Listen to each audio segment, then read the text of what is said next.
Hey there, everyone. Welcome back to another episode of the Forged by Trust podcast. As always, I am your host, Robin Dreek, the founder and CEO of People Formula, a leadership and communication strategies company, as well as a retired head of the FBI Counterintelligence Behavioral Analysis Program, where, yes, my job for my career was recruiting spies. And with me today is a great friend and amazing author, Jeff Gibbard. Jeff is formerly known as the world's most handsome social media and content marketing strategist, and he also goes by another title called Superhero. Jeff is the author of The Lovable Leader, a strategist, and a professional speaker, and the founder of several companies including Super Productive and the Superhero Institute. Jeff helps people to unlock their potential to grow revenues while making a positive impact on the world, and Jeff is also known as the host of his own popular podcast called Shareable.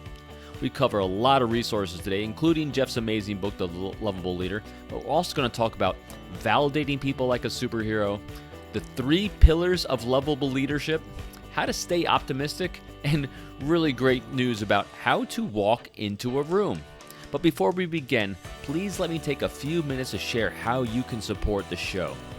Go ahead and go on to your favorite podcasting platform and leave a like and leave a review. It goes a long way to help get this great content and message out to the rest of the world. Also, please check out the resources in the show notes. I could take a lot of time to put the great links of all the resources that we talk about during the show onto those platforms for you. And also check out my new self-mastery reading list on my website, peopleformula.com. And help me and help yourself by purchasing any one of my 3 books, but most importantly, start with a simple primer called It's Not All About Me, the top 10 techniques for a quick rapport with anyone. And with that, sit back, relax, get out that note-taking gear, and join our chat about being a lovable leader. Robin! Jeff Gibbard's superhero has entered the room. What is up, man? I'm super jazzed about this. Not nearly as much as I am, Jeff. Matter of fact, any day you wake up and say, I get to talk to a superhero is an amazing day. I think so too. And it was really funny because that literally is what popped up on my Zoom. And I see that most awesome book behind you. I have mine here, The Most Lovable Leader in the World. Thank you. I was pouring through your content last night, and I have a plethora of things to chat about. First of all, thank you for having time to chat with me because oh my God, yeah, your content is beyond. You are the maestro of production. You're one of these few individuals in life, if not the most prolific individuals of producing content, all of which I want to consume, which is highly unusual. Usually people put out something like once a week or twice a week, and you are multiple times every day, and all of it is phenomenal. I wish thank you. You could probably, you have your book out, but you could easily put together an encyclopedia series on everything you do. Thank you, man. I think I attribute part of it is to like the ADHD mindset of like, I'm just like interested in a million different things, but I think a lot of it is just consistency, right? Like I started blogging back in like 2008 and I just developed a habit for it. I've always been a writer. Right. I got into podcasting in 2013. So then I got a bunch of, I've got, 200 some odd shows there. I started other podcasts because I like that. I know. I'm about to say not just one podcast. You do multiple podcasts. Yeah, multiple. Blows my mind. And I mean, I've already stolen so much from you. One of the greatest things about being a podcaster is you learn so much from your guests. I'm grateful to be able to share it with others, but I'm greedy. I do it all for myself as well. I say the same thing, man. I'm like, I think every person I talk to is a gift to the audience, but like the first and foremost reason I did is because I get to talk to amazing people and I get to learn from them and I get to hear their story. Yeah. And I really also think it's like, for me personally, I see the way you interview. So I'm going to take a gander and a guess that you're the same way, but I enjoy so much the ability to ask somebody a question they've never been asked by someone else. Like to be able to get into a territory that maybe they've left unexplored or that nobody's ever asked them about. And like because I think that's where that connection really happens, is when you get into that stuff. And I hope I can do that. Who knows? Because you're on so much and you share so much. But with that, it makes a beautiful transition. And here's a question I've never asked because of how you do your bio. And that is, every superhero has a backstory. So Jeff, What's your backstory? How did you become the superhero you are today and arrive at this place where you are so prolific at putting out amazing content about being a lovable leader? So I think my origin story is, if I were to like point to what of my origin story really resonates most with me, is that I think I've always at heart I've had an issue with authority. I've wanted to do my own thing. I've wanted to make a dent in the universe. And I think I've been keenly aware of my own mortality for a variety of reasons. My father was a funeral director. Went through a little depressive spout in my early preteens and had like a whatever book comes before a quarter life crisis, and watched this movie Dead Poet Society and was like, wow, I have to suck the marrow out of life, right? Like I have to seize the day. I have to, because you never know when your number's going to get called, right? And then to reaffirm that sort of belief in like the impermanence and like the temporality, I guess, of life, like that it's fleeting. On my last day of high school, my mom got into a traumatic car accident where she had a traumatic brain injury. She survived. She was in the hospital for 8 or 9 hours, got 9 or 10 pints of blood or something. And she survived, but like she was almost gone, like in an instant. So I've just always had this pressure, I feel like, both good and bad, like stress can be both good and bad, but I feel this pressure to make a meaningful impact and leave the world better off than I found it. And so I think part of what drives me across everything that I do. So like I guess the moral of this story is like, I'm only here for a little bit. So I'm going to leave it all on the court. And there's a downside to that, but the upside of it is that I put my thoughts out into the world and I'm willing to be wrong. I'm willing to be really wrong. And yeah, where people just want to be seen and where like, people can be who they are. They can be free to be who they are. And it's beautiful. It's fascinating because your context in which you're framing that, living every day basically as if it might be your last is very stoic. Live as if you might not wake up in the morning. What would you do today if today was your last day? And you seem to have really embraced that because of this origin story of yours, which is touching and profound, which also, I was just chatting with a good friend of mine a few minutes ago. The way life works, unfortunately, is in order to have that kind of value, you need to have context, and context comes from, and your dichotomy you learned, it sounds like at a young age, was death and life, and so with facing that at a young age, you made a choice. You weren't a victim, and you said, what am I going to do about it? And you are living life to its fullest. The funny thing I found is that you said you can be really wrong. I haven't seen anything really wrong. Superhero Jeff, when have you been wrong? Oh man, I've been wrong so many times throughout my life. And, I see my own story as a constant chasing of being a better version of myself.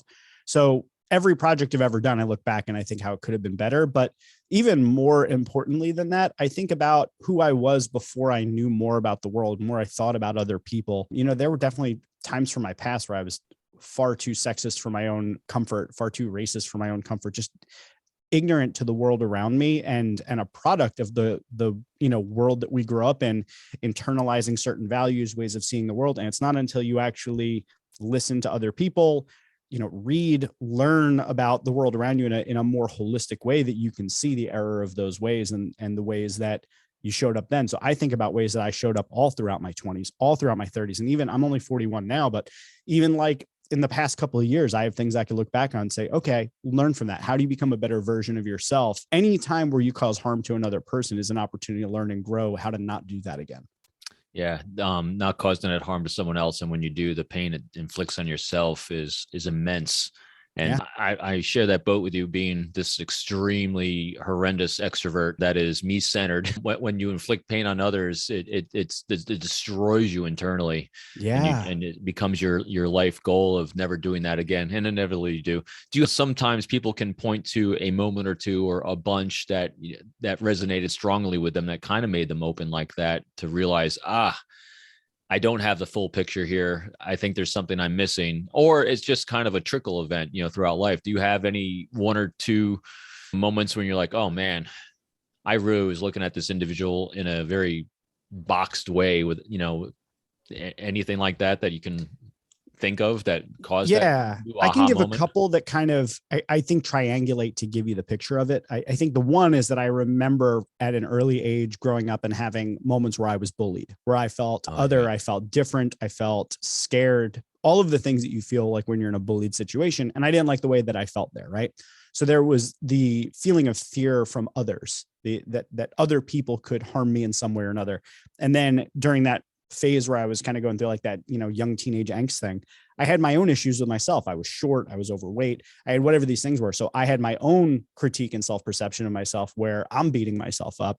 And I had a moment where, but I had a moment where I remember this moment. It was like clear as day. I might've been like 13 or 14. I don't remember exactly the age where it happened, but I looked at myself in the mirror and I wanted to be taller. I wanted to be thinner. And I didn't want to have like reddish hair, like, cause these were all the things that I would get bullied or made fun of about. Right. I looked at myself and I basically said to myself in the mirror, I remember this day, like, this is it. Like, this is who you are. Like, you can wish it away all you want, but like, you are short. If you want to do something about your weight, like, get it under control, do a thing. Your hair is the color it is, like, accept yourself, love yourself, because that's where it's got to start. Right. And it didn't necessarily sound like that language, because I'm now 41 recounting it. But I remember having the moment, looking at myself and just saying, you got to accept this. Right. So how old were you again when you said it? 13? I was like 13, 14. I had like a major early life thing going on. Crazy self-awareness at such a young age. I mean, your EQ, your emotional intelligence at that age, for anyone's age, it's pretty low because it's so look at me, look at me, look at me. But you had a profound EQ accelerator moment at that age. Wow, yeah, good on you for that. I give a lot to my parents in that, specifically like my dad. I think he was very instrumental in kind of just asking me questions, and I don't remember exactly what he said around them, but I remember it was around a time where he was kind of just asking me to question why I wouldn't accept myself for whatever the different things were. Right. So there's those. And then I think, so that's the history. Right. And then sort of the catalyzing moment, that's the trigger. And I guess the action for me was there were points throughout, especially my early 20s, where I was not the person that I thought in my head that I was. Right. Like I loved Superman from the moment I was a little kid. I was all about the superhero thing. And I had this high self-image of myself. Right. And then I did things that I saw the impact of it, how it did not make people feel respected, didn't make them feel safe, didn't make them feel however. And I looked at how, and these are sometimes with people who were close friends of mine, I looked at how that interaction, caused our friendship to fall apart or whatever. And I knew that I was causing them to feel a way that I had felt early in life, that I was being the thing that potentially made them feel the way I did when I was a kid being bullied or whatever. And I think that almost made me like recall my trauma through their trauma. And I think from that is why I've spent a lot of time trying not to do that, trying to make people feel seen, to make people feel appreciated, to make them feel like they're enough. Like one of the things I do on my podcast, and this isn't like a tactic or a strategy, like you and I talk about trust a lot. And we talk about like, it's really got to be about the other person. It's got to be authentic. I try to look for things to acknowledge and appreciate about people. I try to find the reasons why they're amazing. I really try to point it out for them because oftentimes they don't see it themselves. Right. And I do that not because it's like, oh, I'm gonna butter them up so I can hit them with a sales pitch afterwards. I do it because I feel like, well, that might make their life completely turn around. Like they might have their 14-year-old moment, look at themselves in the mirror and go, you know what? I'm really awesome at sales, or I'm really, really good at building relationships, or, oh my God, I can really, build something better than other people. Like I should be proud of that. And I should take that with me, and that is it's one of those elusive, obvious things in life where the insecure think that you can't give power away because then you'll have less power because all these people want to crave power and control. Yet the best thing you can do for yourself, for anyone else, is show gratitude, define and find their greatness, help them understand what it is, share it with the world, because one, you're being of service. And the greatest thing you can do for others is be of service, obviously. And it's actually what it does for us psychologically, provides us emotional comfort as well, because all human beings, we're genetically and biologically coded to crave and seek psychological comfort. The best way to give it is to validate the strengths, seek the strengths, and you give yourself such a positive confirmation bias when all you're doing is seeking the greatness in others. You're going to find it. And it'll be in the most unusual places, and you'll be amazed and profoundly impacted sometimes. So when you first discovered this in the 20s, in your 20s, what were some of the first actions you did? It's like, all right, I'm causing some pain here in others. Wasn't my intent, because again, you and I can relate on this. I did the same thing. Was there anything consciously you started doing in that, or were you just aware? I think, awareness is definitely the starting point, because I think that's the first roadblock to anybody that doesn't make those sort of changes, that just continually harms others. And I think there's an expression, hurt people hurt people. And Yeah. I think anytime I've looked at myself and seen something in me where I'm causing others harm, I think, what's going on in me that's making that happen? And I didn't start therapy until I was much older, but I remember after I got divorced, it was the first time I actually saw a therapist. But in my 20s during that time, I definitely sought the comfort and the counsel of friends and other people. Like I would, sort of informal therapy of sorts, Right. and Sure. trying to get other people's perspectives, really just trying to be a good listener. Much like you, I'm a stick of dynamite type extrovert. So it takes something for me to shut my mouth and just listen and actually hear other people. Even though I'm like, ferociously interested in other people, it's really hard not to just like ADHD talk over them and just, extrovert.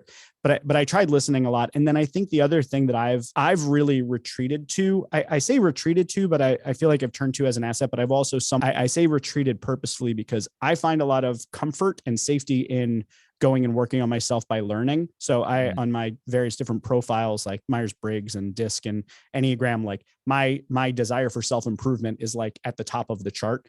Right. So I read a lot to try and learn more about the world around me. And that has tended to be one of the first places that I go. So like for the last several years, I've really been spending a lot of my time reading, learning about people who have different experiences than I do in this world, specifically in this country, and looking at the history of those sorts of experiences and trying to empathize and imagine myself in that position and try to think through, if that's happening, what are some solutions to that? How can I be a part of affecting the change so these sorts of things don't happen? So in my 20s, I just started an early version of that. And I think I just got better at it over time. Can you remember the first book that you read and the self-improvement that, 100%. We probably share it. I'm willing to almost bet that we would say the same book. How to Win Friends and Influence People. Yep. This is my first copy. Literally the most important book I think I've ever read. And here's a big thing about that. That book wasn't just the most important book that I had ever read, like from the text and like what it did for me as a person relative to the content of the book. Robin, that was the first book I ever enjoyed reading. Prior to that, I did not enjoy reading at all. And the reason is that throughout school, I was forced to read things that I neither cared about reading nor was interested in reading. It was all fiction. I had a hard time focusing on it because of my ADHD. I would forget characters' names and things. So I had a really hard time reading certain types of books. And How to Win Friends and Influence People was the first book where I was like, oh my God, are you telling me that there are manuals out there that I can read that will help me to grow and become superhuman? What? So it actually unlocked reading for me. And since that time, I've probably read like hundreds of books at this point from that moment. And I started so late in my life that book was the trigger. But yeah, that book changed everything for me. I remember from that book, I'll tell you one of the big things from it was there's the quote in there where I think he quotes William James, where he says, human beings' greatest, I'm paraphrasing here, human beings' greatest desire in life is to be acknowledged. And I was like, oh my God, that is so profound and so true, that we just want to be validated and seen that that our existence is enough and that we matter and that our contributions are worth something. So I focused from that moment on doing that, on focusing on making people, on focusing on, like what I said about my podcast guests, focusing on things that I love about people and what makes them great rather than trying to pick them apart and find out what's wrong. Because I guarantee you a couple of things of human behavior that are guaranteed. Human beings were all seeking psychological comfort. And that's what Dale Carnegie talks about, is how do you provide psychological comfort for all? And those are you encounter. And the other thing that's guaranteed to all human beings is we're all working on something. We're born pretty perfect. The world messes us up for about 19 years. We spend the rest of our lives overcoming our insecurities. Yeah. If you look for someone's faults, I guarantee you'll find them. If you look for someone's greatness, I guarantee you'll find that. So perfect. And yes, your guess is right. That was my first aha moment as well, when I realized that books can be manuals. And when you have someone introduce a great book like that to you and they teach you how to use it as a manual, that was what was critical for me. Was, hey, you take notes in the margin, you go out, you read, you then practice, you then after action yourself, you reflect, you read again, you go practice again. And that became the sequence of, wow, I can become a better human being. And you just took it to the next level in the whole area of being the lovable leader. And boy, there's so many rabbit holes we could go down and everything. So we haven't even talked about the things I want to talk about yet. But we're going to, because I really want to hit the 3 pillars of lovable leadership that this brought you to. So expand on that if you would, because the most important thing is podcasts are also learning venues. And I want people to be able to understand these 3 pillars and then start enacting at least one of them by the end of this show. Oh, absolutely. And Robin, I love talking with you, man, because I feel like we could do it for hours and hours. We have so many overlapping and aligning interests. And thank you for giving me the opportunity to talk about some of the things in my book. I know that we align on so many of them. So the 3 pillars of lovable leadership, and just to kind of quickly set the context, 20 seconds, that I wrote this book because I was tired of the way that I saw leadership being talked about and being done. It was all about results, and it was all about, in so many ways, domination and control. I'm not about that life. I'm about, and I'm psychologically unemployable. So like, I cannot work for anybody else. So I tried to figure out like what. So sorry, I'm psychologically unemployable. I love that. I now have a new phrase I can use. Yes. Yeah. No, like it just doesn't work. So I had to figure out like, well, let me approach it from, let me crack the code of like, what's a company I could work at? And I tried to boil it down until I distilled like, what are the core components that make an environment that I think I could exist in, but that also I think that other people are looking to be in. And this is where I came up with the 3 pillars.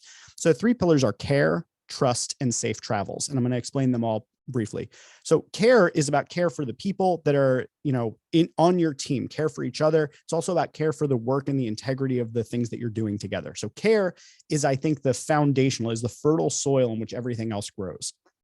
Trust, as you know very well, is essential to even being able to create teams that are resilient, that are able to, persevere through challenges. They're able to stick together. It's all of those things. And I built a framework in my book that is derivative of yours, 100%. Like there's no question that your book, The Code of Trust, inspired my work on trust, is directly influenced by your work, The Code of Trust. So trust is being an essential component of being an excellent leader. If there's no trust, it just breaks down. And the third piece, which is a reimagining of what we typically talk about in leadership, which is results, right? So as a leader, you need to be going somewhere. You need to bring people to a destination. I think of this, the analogy I use all the time for this is, let's say that as a business, the metaphor here is you're in New York and you want to get to Los Angeles. That's the goal. It could be a certain amount of profit rise, whatever, this and that, the other thing. Well, let's imagine that you get on the plane. That's an easy way to get from New York to Los Angeles, right? You know the direction, you know where you're going. However, it's not enough to get on the plane and say, we're going to go from New York to Los Angeles, because if at 30,000 feet, the door's open, everybody flies out the door. It's not a particularly good way to get from New York to Los Angeles. Right. So you also have to have safety. You have to have confidence that if we're going to go to that direction, that I'm going to be safe to give my best, that I'm going to be free to let go and enjoy the ride together. And I think the idea of safe travels is saying that it's not just about the destination. It's also about how we get there together. So the safety element, the psychological safety, the creating the opportunity for people to bring their best selves to work. I think all 3 of these elements kind of combine to give you an environment that just about anybody could work in. If you feel cared for, you trust the people around you, you trust the people that lead you, you trust the people that you lead, and then you set destinations that you create the conditions where everyone's going to feel safe getting there and bringing their best selves. I think you've got an opportunity to build a world-class team no matter what. Totally agree, 100%. And that safe travels is critical for innovation, because if people don't feel safe, emotionally, physically, spiritually, whatever it is, they're not going to innovate. And innovation is the only thing that solves challenges and problems. So I'm curious. So that safe travels is so important to create that psychological safety for people, because they can innovate through any challenge when they're facing that. From your experiences of consulting, working with people, how do you take someone or an organization that doesn't provide that psychological safety? What specific things can you do to provide safe travels? So I would say, and I'm not an expert on this topic, but I would double underline, exclamation point, and highlight in bold how important this is. But I would probably start with diversity, equity, and inclusion training and understanding that organizationally, because I think that's actually one of the first steps. If you can't nail that, you can't nail anything else. So I would say the very, very first thing is about being able to create an environment that is safe and free for literally everyone. And I think that is the very, very first thing. Now, I think there's a lot of things that are going to follow that, or that are going to intersect with that very, very tightly. And I think a lot of that comes around guidelines and expectations. And it's also about, I think, setting examples and about what is allowed and not allowed, and not in terms of like rigid rules, but more in terms of like, what do we expect from one another about how we're going to interact with each other? I think that is such a critical piece about being able to create environments of safety, because you need to be able to know that when you put forth an idea, you're not going to be criticized for that idea in a brainstorm. Right. That's silly. It's counter to the idea of a brainstorm, right? You need to understand the people that you're working with have a commitment to your growth, and you should have a commitment to theirs. You have to have the sort of opportunity to take ownership over your work, because we know autonomy is such an incredibly important part to people feeling connected to their work, to employee engagement and retention. So there's all of these elements. I actually write about something in the book called the 8 commitments of the team. And those 8 commitments are what I think are kind of like the big 8 things that if you're a team and you have all these things, I can listen real quick. You have safety and protection, communication guidelines, alignment, ownership, growth, courage, resilience, and cooperation, collaboration. So those 8, I think when you bring them together and you have a team that exhibits all of those things, and you set the expectations that that's what's going to happen, you create the conditions where when things do go out of bounds, as they inevitably do, humans, we mess up. You create the resilience and you create the systems by which you can bring things back together. So in the area of communication, out of those 8 things, what sort of things do you recommend people do for communication? So my philosophy is that communication should be kind, candid, clear, and direct. And that might not be the exact things I wrote in the book, but the idea is that essentially we should be able to speak freely and honestly to one another, clearly and with kindness. And that's not the same as being nice, but it harkens back to the first pillar of lovable leadership, of care, which is that if I care about you and I trust you and we're going to go to the same place together, then I should be able to tell you what's going on. I should be able to tell you if you've hurt me. You should be able to tell me if I've hurt you in some way, as I like to say, that we are on each other's sides to try and resolve this. Like, it's not about, keeping score or, tracking who's got more integrity points, but more about like, well, how do we just resolve this thing together? So in the communication guidelines, it's really trying to get people to understand how not to talk to one another and how to talk to each other. Like, what's effective, what's not effective, placing blame, calling names, anything like that's not going to be useful. But if we can be honest, if we can be clear, and we can be direct with one another with kindness, it's going to work out really well, I think. What guidance and strategies do you have for, I'd imagine, the most challenging aspect of communication like that, where it's caring as well as direct, from people taking it too personally? Oh, well, I mean, I think this is a rabbit hole we could go super deep down, because I really think that's based on how much trust there actually is. Right. Because I think that if think about like your very best friend. Your very best friend could say something completely off the wall that they don't even think about the impact of it. It could be really hurtful. It could be really offensive. But you've known this person for 15 or 20 years. You know the person that they are, and they've got enough stored in the bank of trust that you're willing to say, hey, I don't think you meant to say it exactly that way. Why don't we try that again? I want to let you know how that made me feel. But here's what's going on. You talk about it, right? I think the problem is when people will take it personally if they don't trust your intentions like at all, right? Yeah. Or if there's unspoken things that they've been holding on to, right? Like if you've got 2 people that are just upfront with one another, they trust each other, they like each other enough, there's nothing that they're holding on to. Transgressions are dealt with in that moment. They're a thing that happened and you work with it, right? By contrast, if you've got stuff that you're holding on to, that means so much more, because it's not just about that thing. It's about that thing on top of all of the other stuff. That time you did it last time. You always do this. You never do this. When you've got that kind of baggage, then it becomes personal. The other side of it, which is, I think, the probably the more common thing that happens, which is why do people take things personally? And we slightly touched on this earlier. We are all just bundles of trauma walking around. It might not even be you and what you said to that person, but it's what they've gone through. I actually just wrote a post about trauma in business that, people will, I gave this example of like, this woman works at this company and she wasn't properly onboarded. And in her last company, they didn't properly onboard her. Every company she's ever worked in, she basically had to figure it out for herself. And that now is her way of being, right? So when she goes to a new company, she's fine. She'll figure it out herself. So what happens when somebody comes onto her team? Of course, she's not going to onboard them properly because she's never been onboarded properly. So she's just going to say, well, they'll figure it out themselves. I always had to do that. That's business trauma, right? And we all walk around with our stuff, right? Like I've got all sorts of trauma about work, about what I believe based upon the stuff my parents went through, based upon the stuff that I went through in early jobs and how I was treated. And then you have a reaction to that when somebody may very innocuously and who's on your side may say something and you go, you know what? I'm not going to take one for the team because every time I've ever taken one for the team, X, Y, and Z. Right. So each situation is different, but we're all a collection of individuals with our own individual traumas. These aren't rational, logical things. Oftentimes it's emotional. It comes from somewhere that may or may not have anything to do with you. So if we extend empathy and we get curious and we ask people about that, and you really try to be on the same side of the table with them, I think you can work through things like that. You brought up a really powerful concept there in the fact that when you have situations like that, like the woman you talked about, where she had to basically onboard herself multiple times, what that is you become self-reliant, self-dependent, and which is about self. It's centric, egocentric, and not, again, you put the negative connotation aside, it becomes egocentric, which is about power.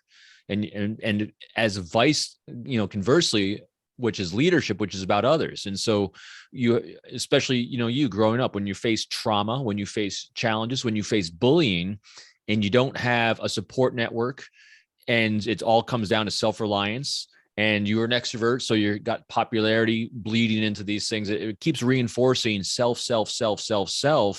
And when you finally have a position where you need to exercise leadership, which is about others, you don't have the tool set because it's always been negatively reinforced that I need to take care of myself. I need to take care of myself. And so that's where that more trauma keeps cascading until you have those aha moments. 100%. Yeah, that was literally one of the aha moments I recently read. Again, voracious reader, probably not nearly as much as you, in Robert Greene's The 48 Laws of Power. Yeah. And I had this aha moment, like, wow, there's this thing called power, and it's the opposite of leadership because power is about self. And I started reflecting, kind of like you did right there, about all these events in life, especially when we're younger, when these things get reinforced, that, wow, it was literally me being self-reliant and an extrovert and trying to crave popularity, which was my undermining at a young age, which I think many people experience. Yeah. That's why great, strong leadership, it's a journey, because we're not really bred for it. We're bred for survival, which is about self, which I think it's another good segue to talk about.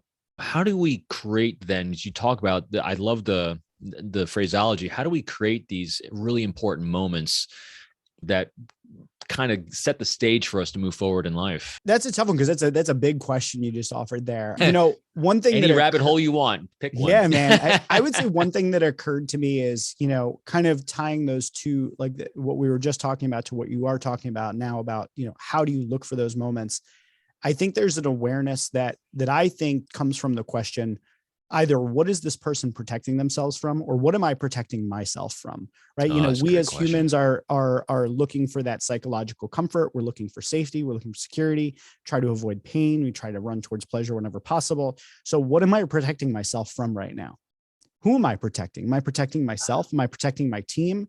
So looking for those moments where you can remove yourself from an automatic reaction and instead try to be proactive around making a conscious decision about what's currently going on, right? Like, I guess I could say in that moment where I was 13 or 14, the real background stuff was having an understanding that I was trying to, in some way, enforce something in my life that wasn't likely, right? That I was trying to protect something, and that the easiest way to protect myself from my own criticisms was just to accept myself in that moment. And granted, that wasn't the actual thought process of a 13, 14-year-old, right? But that's actually what was really, I think the net effect of it was that I decided that the threat was coming from inside the house, and I just had to get rid of it. I had to say, I'm fine, who I let go of it. Right. And I think a lot of the moments that, at least I've noticed in my own world, is realizing that whatever the action I was doing, that I'm no longer fond of how that made me feel or how it made others feel, was that it came from some place of protecting myself from embarrassment, or from something I was scared of that might've been based on faulty information. Any number of different things, like, how would I be perceived? All of these different things. When you ask yourself, what am I protecting myself from? And you recognize it, you have the option to at least choose a different path. So I would say that's one of the ways that I would look out for it, is when you reach one of what feels like it might be a big moment, and we have a gut feel for it. Mm-hmm. I would say, ask yourself, am I protecting myself from anything right now? That is profound because it's also demonstrating an extremely high level of self-awareness. And that's another huge rabbit hole. Did you ever become conscious of the fact that, wow, I am actually kind of become a little more actualized and self-aware? Do you have anything you actually do to maintain that self-awareness? And granted, I think this Yes. question that you ask yourself is phenomenal. What more? Because it is a critical skill, I think, to becoming that lovable leader is to know yourself in a healthy way, faults and everything, but without shame. So how do you become more self-aware? What's part of your practice? This is a juicy steak that you've just served up right here. And I'm so ready to cut into this because, and I can't tell you where do my dance. I can't exactly tell you where it comes from. I guess I could kind of postulate where it comes from, but like I am on a constant path towards becoming the absolute best version of myself. And I've just always seen that whether it's self-assessments or external assessments are a good way of gathering data to understand where to go to work. Right. Mm-hmm. And sometimes it's going to reveal things where you say, well, this is a weakness that I can and should shore up. And then there's other times where you say, this is actually, I'm comfortable with this as a weakness because we can't be good at everything. Right. Right. But I think the first time I took Myers-Briggs, which, criticisms of the assessment aside, scientific validation, blah, blah, blah, blah, blah. Sure. Great. Doesn't matter to me. Point is, it was something interesting. I could look at it and say, oh, this is an archetype, right? There are other people who are like this. One, I'm not alone. There are others like me. Two, there are certain characteristics that I can be now more aware of. These are ways that I am, right? I took DISC. And for me, the Enneagram was like a huge one for me. And all of these, I don't put like a stamp of like 100% approval on these things, but I think they're interesting pieces of data to look at. And when I did the Enneagram, I went down like this deep, dark rabbit hole of like really learning about my type, the particulars of my thing. I'm an 8 wing 7. And I'd learned a lot about people who are like that. And I felt really seen. I felt very validated, like, oh, this is who I am. But you also get to learn like both the strengths of a personality like that, and you learn the weaknesses of a personality like that. And then you get to choose what to do with that. Right. So I know, and you and I are similar in this, in that, we're this blaring extrovert, like our instinct, our inside of us makes us want to talk over people and burst into a room and take it over. Right. That's inside of us. We need that. There's something there for it. Right. But we know that, so we can choose to let ourselves do that. We can choose strategically to let ourselves do that. In certain times we're like, you know what, I need this, and this is the right room for it. And I feel like it's going to be well received and okay. And then there's other times where you go, you know what, I do this a lot. And maybe it's time that I instead shine the spotlight on someone else. I step back so that other people can have that moment as well. So I think just being aware of your stuff is a really, really good starting point. Right. And I think if I had to guess where it comes from for me, is like this whole superhero thing, right? Like, how do I self-actualize myself into someone who can change the world, who can protect others, who can make an indelible mark in the world? How do I do all of that? Well, I got to constantly be improving and working on myself, never being satisfied. And there's downside to that, but the upside of it is that I am always working on myself to try and be better. So you are a superhero. What are your superpowers? Someone asked me that question not long ago, and I gave an answer to it, and they mirrored back to me something different. And I've been going with that ever since. So my friend Tony Chapman asked me on the mic swap on my show, what's your superpower? And I can't remember what I said at the time. Communication, a connection, sales, I don't know. He said something. Mm-hmm. And he said, interesting. I would say that your superpower is resilience and reinvention. And I hadn't thought of it because I think, I told the story about my mom, parents divorced. I told, there's all sorts of stories throughout my life that are opportunities where I could have just stopped pushing forward on something. But I always really admired the whole like Rocky, it's not how hard you get hit, it's whether you keep getting back up sort of thing. Yeah. Now, I don't know, for some reason that always resonated with me. Like, I don't really have the quit thing in me. And I think that being just a part of me is what causes me to kind of keep going the way that I go. So I think the superpower is the resilience, is to get back up, is to keep being hopeful that there's something better out there. And I hope that I always hold on to this as a superpower, because I feel like it's the thing that's gotten me through a lot of really rough times in my life, to just feel like I could get back up, that there's still a chance for things to get better, even no matter how dark things get. Like I get in my way where I look at the world and I'm like, oh God, things are so messed up and this and that.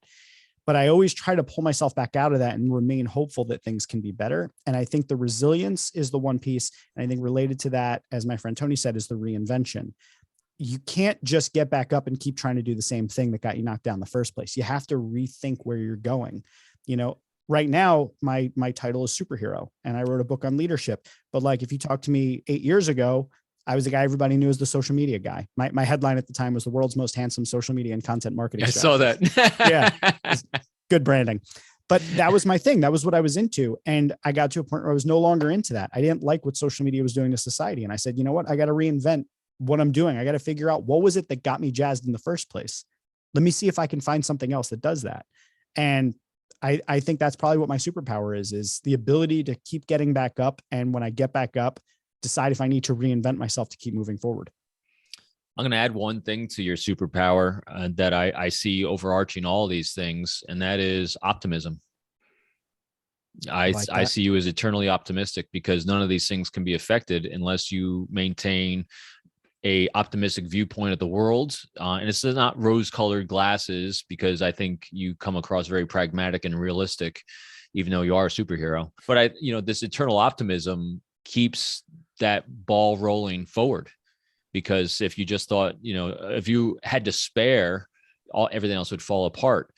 So how do you maintain such great optimism, whether you even know it or not? To be honest, I don't think I know.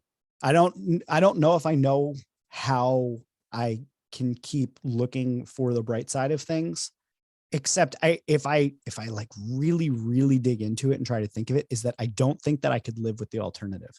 Like I honestly think that what keeps me going in life is the belief that things will get better, and the belief that I might be able to make an impact. And that if I give up on that, I may be one of the critical pieces to make it get better, right? Like we all have an impact on the world, whether it's like, I think people get really like hung up on like to change the world is to like literally change the entire world. But I guess I've maintained that small things make a big difference sometimes.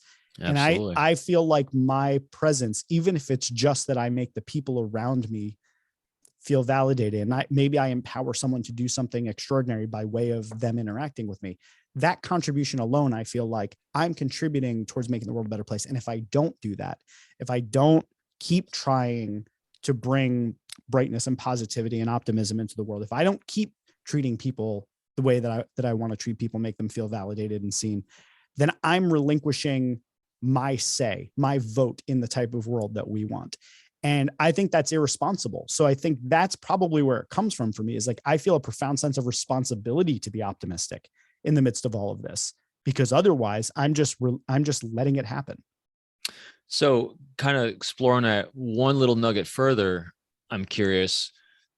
So when you see events happening that some might give labels of tragic, horrendous, horrible, do you see it as a learning moment and a gift because of the learning moment that we can take, learn, or pass on? Or is it just merely a horrendous event that impacts us negatively? I think it's both, to be honest, because there's nothing that I see that's like horrendous and horrific and causes any form of human suffering that I'm like, oh, well, collateral damage, like none of that, like suffering in Definitely general, not flippant, right? Yeah, you know what I mean? Like it always affects me, but I always see that every single time I see something like that, I feel like this should be the wake up that this is the last time. Right. And I look around, for what everybody, no, so there definitely is no last time. I mean, as another voracious of a reader of history and books, there is no last time, because we've always been here before. And we'll, speaking of my love of Battlestar Galactica, all this has happened before and all this will happen again. Yeah. But like great example, right? Like you walk by someone who's homeless on the street. That's a lesson. We should look at that and say, we should not allow this in society. Like people should have a roof over their heads. Like we're better than this, but at the same time, it's still profoundly tragic.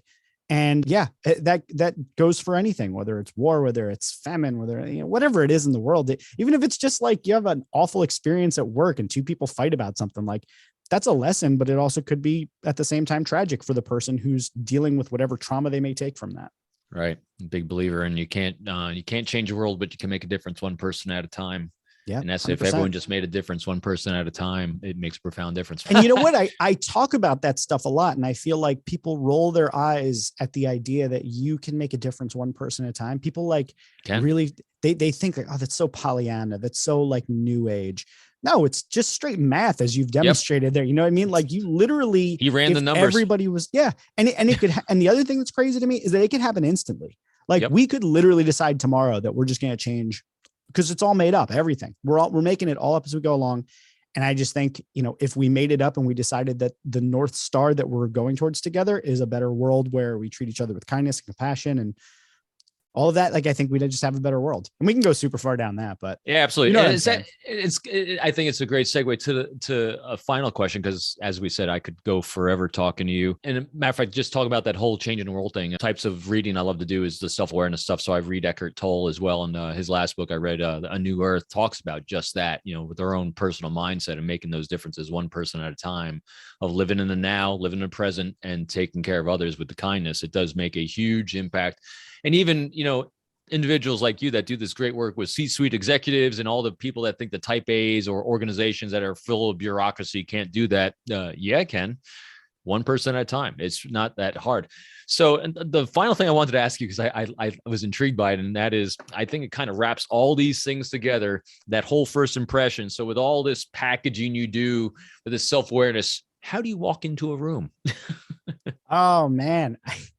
So there's a couple ways to answer that. I just wrote a post recently called "How to Walk into the Room," and it's about like the first impression you make with a new team. I saw it. That's why I asked it. I loved it. Yeah. So, I mean, I guess I would say if I'm looking at the most common way that I enter the room, my first impression is it's very loud and it's very strong and it's fast and it's ADHD. And so, I mean, that's the standard. How I try to walk into the room is I very much try to be aware of deliberately slowing down to assess things, not talk as much, listen more, ask more questions. Like that's what I'm working on. That's like the Jeff project of how to walk into a room. The Jeff project. The standard Jeff walk into the room is that guy that's inside of me that wants to take in, wants to dominate, wants to be the most important person in the room, that wants everyone to think he's the smartest person in the room. Like that's the guy that's inside that's trying to, protect his image, that, I need everybody to see me a certain kind of way. But what I'm trying to do before I walk into a room, before I make a first impression, is try to think, well, how can I best serve the people in this room? Is it by coming in and being the smartest person in the room? Or is it by coming in and listening and actually trying to gather where I could make the biggest impact? So I guess how I walk into a room versus how I should walk into the room, maybe two different things a lot of the time, but I know how I want to walk into a room. I like that. Basically slowing down, assessing what does the room actually need from Jeff before Jeff gives the room what I want to give it. Yeah. Cause it's easy to lean on your strengths, like to think like, this is my value. Right. And I think that's where that comes from, is saying, this is what my value is, when really like maybe you actually have more value than you're giving yourself credit for. Maybe you're not just the guy that knows how to strategize. Maybe you're not just the guy that like comes in and brings good ideas. Maybe you're not the guy who can just build things. Maybe you have other value, and you got to give yourself the opportunity to let people tell you what that is, because you may not know. Yeah. And Jeff, I think you do a phenomenal job of what I think most people wish they could do in life. And that is discover what their weaknesses or challenges are and make it their life's journey to not have them the same by the time we pass on to whatever is next. So thank you for that and sharing that journey with us. What didn't I ask you that you thought would be really critical to share with an audience before we depart? Oh man. If I don't anything. know, Robin. I feel like there's like 10,000 things that I still want to sit down and talk with you about, because I think we have a lot of things that overlap. We see a lot of the world and like some of its problems and some of the things that are opportunities the same way. So I can't think of just one thing. I just want to express gratitude for you having me on your show. When I first read your book, I was like, there's no way I'm ever going to get to meet and talk to this dude. But here we are, and we're meeting and we're talking about it. And I just really appreciate the opportunity to sit and talk with you about this stuff. And meanwhile, as I told you in an email, your book, The Lovable Leader, is the book I wish I could have written, because you made my content so much better and you wrote it so much better and you share it so much better. Everything's it's hilarious for you to say that. Cause when I wrote to when I started talking to my publisher before I ever put out the book, they were like, how do you envision your book? I was like, all right, I want it to be a mix of like how to influence people, the code of trust. And then I listed off like 3 or 4 more books. And what was the other one? The Coaching Habit, I think. I gave like a bunch of different books. I was like, it's a mix between these. So yeah, inspiring one another. Let's do it. You did it. You did a phenomenal job. Jeff, where can people find out more about you? His content is phenomenal. There is no bad content I've seen from you. Where can they go to get it? Thank you, sir. I make it really easy to find me now. I put together this site, just jgibbard.com, and it actually is like a menu. What are you looking for from Jeff? You're looking for content? Here you go. You're looking for working with Jeff? There you go. You're looking for my social? There you go. So it's the Jeff menu, and it basically is a series of nested menus that bring you to whatever it is that you're looking for from me. If you just want to follow me on Twitter, great. If you want to subscribe to my newsletter, there's links there. Everything you could possibly want that is Jeff, that's the place to get it. Even my side projects. If you just want to look at all my stuff I'm doing on the side, I got an Instagram account of what I'm cooking. Like, follow it if you feel like it. It's all there.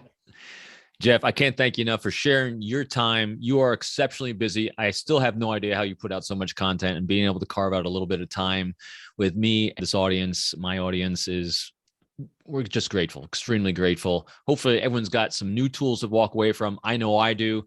I got my notes. I have more notes. I have just oodles of Jeff notes. And Jeff, with that, I thank you. And I can't wait to continue the conversation, and see you all soon. Thanks for having me.